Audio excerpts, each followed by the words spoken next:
বিসমিল্লাহির রহমানির রহিম। আমি অষ্টম শ্রেণীর নতুন বই 2026 সালের বীজগণিতের একটি অঙ্ক আমি সমাধান করতে চলেছি। অঙ্কটা আমি প্রথমে লিখি।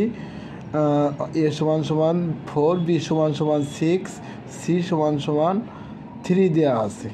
এর মান নির্ণয় করতে হবে। 4 a² b² -16 a b² c +16 b² c²।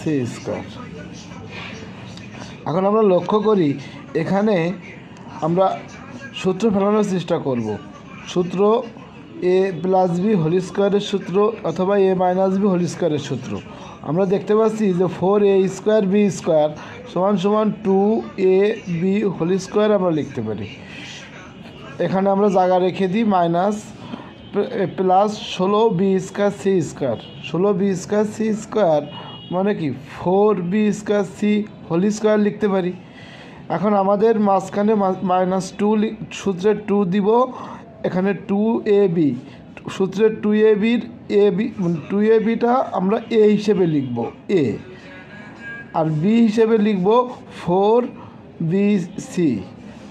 এখন আমরা দেখতে পাচ্ছি যে a² - 2ab + b² সূত্র পড়ে গিয়েছে। এখানে আমরা মাঝখানেটা দেখি, 2 দুগুণে 4, 4 দুগুণে 4 4 16, 16 a b² c যা উপরে বিদ্যমান রয়েছে।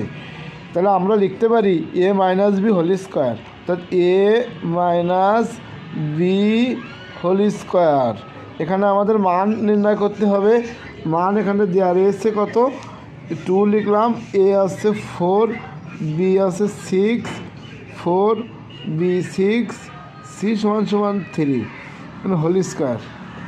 এখানে 4 × 24, 24 দুগুণে 48 মাইনাস, এখানে আমরা গুণ করি 4 × 24,